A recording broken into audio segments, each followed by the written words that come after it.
TV personality and physician Dr. Mehmet Oz used his show this week to attack critics who claim the treatments he touts are bogus. It follows a letter from 10 doctors who wrote Columbia University asking for Dr. Oz to be dismissed from the school's surgery department because they say he has repeatedly shown disdain for science and evidence-based medicine. I know I've irritated some potential allies in our quest to make America healthy. No matter our disagreements, freedom of speech is the most fundamental right we have as Americans. And these 10 doctors are trying to silence that right. Now joining us is Toby Amidor. She's a registered dietitian in the food and nutrition industry. We are also joined by Claudia Petrilli, who is a certified health coach and who works with women who are struggling with weight, hormone imbalances, and stress issues. And also Dr. Bart Rossi has stuck around for this discussion as well. Dr. Mehmet Oz, a bona fide star on television, I often wondered about some of the things he was pushing. Have you ever watched the show and said, is that really accurate? I have watched the show before, and I can't usually get through it because a lot of the information there I don't agree with. Like what? A lot of the pills being pushed, a lot of the foods claiming to be miracle cures. I have a lot of friends who are supermarket dietitians, and I'll go in there, he'll mention a food, it's off the shelf, and everyone's running to get it because they think it's the next miracle cure. Now, you know, when somebody like Dr. Oz says something like that, we have to think that you know, he's been approached by the company and they'd like to sell something. It is, after all, television, and it is entertainment. And I think he has said before that, you know, it is an entertainment show and we're just showing you what's out there. I'm not making any recommendations. But with regard to the food stuff and the drugs and so on, Claudia, have you watched the show and have scratched your head now and again? I mean, I don't watch it often, but like Toby was saying, there are certain things that he says that could definitely be misconstrued. I think he has a certain responsibility as a doctor, and people think he's a credible source, so I think he really needs to be more careful with the language he uses. And when he has something that it gains a lot of popularity, you almost have to top it the next show or the next week with something that's even better. And that's where we get into this spiral where maybe some of the things he is pushing are not exactly the best they can be. Have you seen the show, Dr. Rossi? Yes, many times. Yes. And your thoughts? I think that he's had over 1,000 segments, okay? And many of them are quite good, I think. But what troubles me is that he steps over the line as we're speaking here. For me, for example, pills solving weight problems is ridiculous. I mean, we need people to take responsibility for weight issues and eat the proper diet and go down the proper road. But solving that problem with pills seems to be just contraindicated, dangerous, and why he would step over the line and say those things is bizarre to me. Also, he had a segment on conversion therapy, having people on his show who believe that you can change homosexuality. Well, nobody believes in that. The American Psychological Association says it's a fallacy. So why would he have a platform and have these people on his show delivering this kind of a message? That really troubles me. But on the whole, I think he has to be measured by all of his shows. And if he does present a controversy, that's okay with me too, but not a platform for the ridiculous.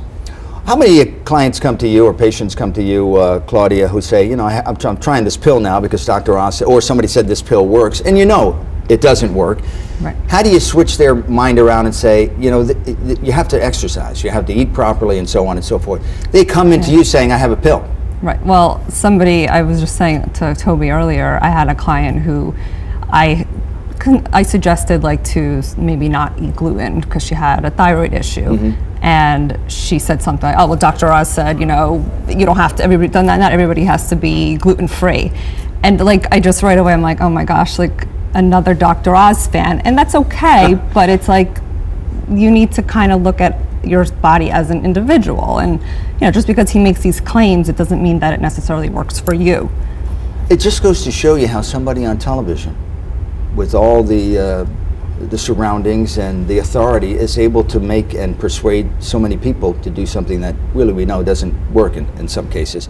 You as well, you probably have people that come to you saying that, Dr. Oz said it was okay if I eat chocolate ice cream every day. Right, so I have people that do come to me, but I also write for the media, for the national media, numerous outlets. So what are your thoughts about Dr. Oz?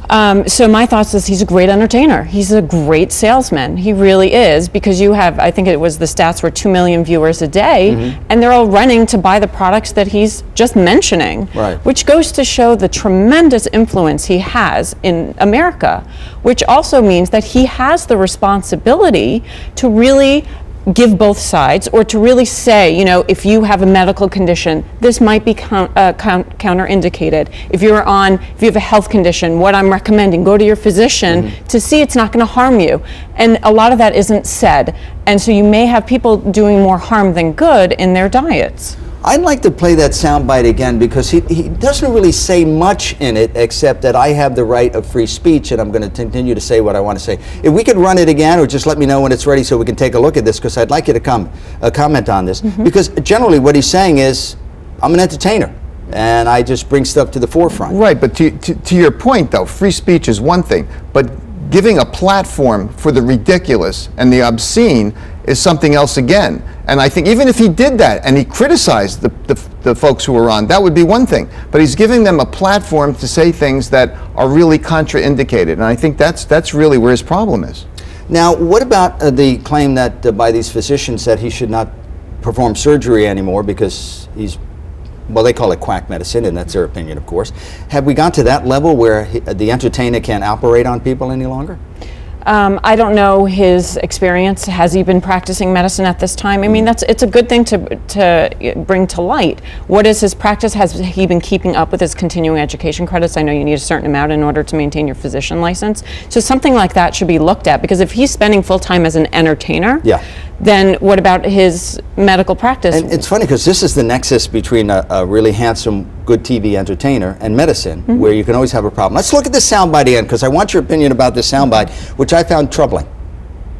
I know I've irritated some potential allies in our quest to make America healthy. No matter our disagreements, freedom of speech is the most fundamental right we have as Americans. And these 10 doctors are trying to silence that right. Now, what the heck does that mean? Again, freedom of speech is one thing, but he's not saying I stand behind what I'm showing you. He's saying I have the right to show you this stuff, and they're trying to pull me down. He's making a generalized statement to try to stand up for himself, but the specifics don't back him up when it comes to these extreme cases. He also says it's not a medical show. So then drop the word doctor. Just call it Mehmet Oz. Very good idea.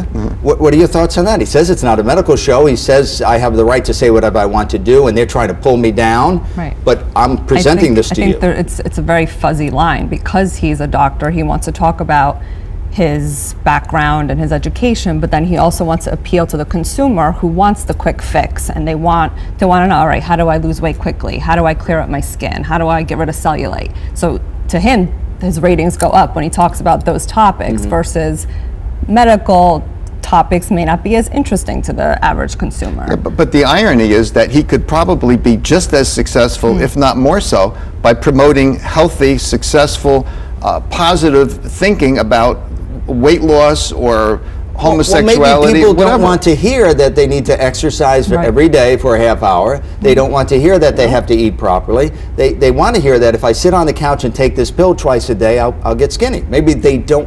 In other words, maybe he's appealing to the audience more than to the science. Well, yes. I agree with it. Healthy doesn't do well. Right. Let me tell you, that's what I mean. It doesn't do well. A lot of don't do well. It doesn't do well. It's not sexy enough. He is a good-looking man. It's nice to look at him. The way he presents the information is very motivating. Oh my goodness, I'm going to try it. And he keeps doing it, and he keeps doing it, and it's working. And so that's why it does so well. It is, bottom line, entertainment.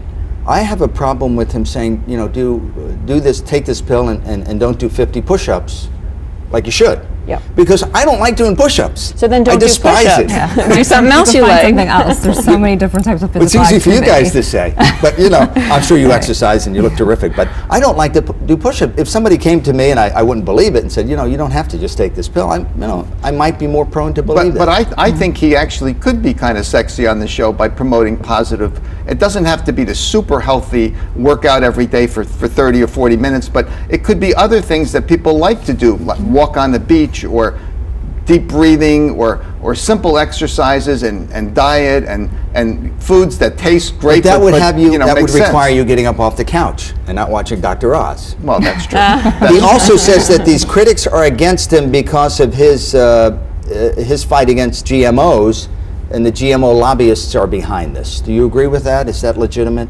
You know something, you say the word GMO, and that's just another controversy. I think it's also a way to sidestep. He sidestepped and attacked, as opposed to kind of giving facts about what is he doing, what is his plan of action, Right. what is he promoting to the public. So You see, being a news person for over 30 years, I know when politicians and or public figures attack the media or say it's somebody attacking me, they're really skirting the issue. I'm not making a comment with regard to Dr. Oz. I don't know if it's accurate or not, and I don't. But I'm just saying, freedom of speech issues is always the bastion, is always the hideout for somebody who knows that something is amiss. Yeah. Would I be wrong in that? No, I think you're right, and it's like a deflection, you know, and he's deflecting, but he's not really telling the truth about it. That's a problem. Okay, well, we thank you very much. I've learned a lot. We've batted around Dr. Oz today, and I think in a lot of cases he deserves it. Maybe not, we'll have to see. But we thank you very much for joining us. thanks for having me. Pleasure to have you. All right, when we come back on Fresh Outlook, a look into all the crazy and not so crazy things that happened this week in our lightning round. So stick around, we'll be right back.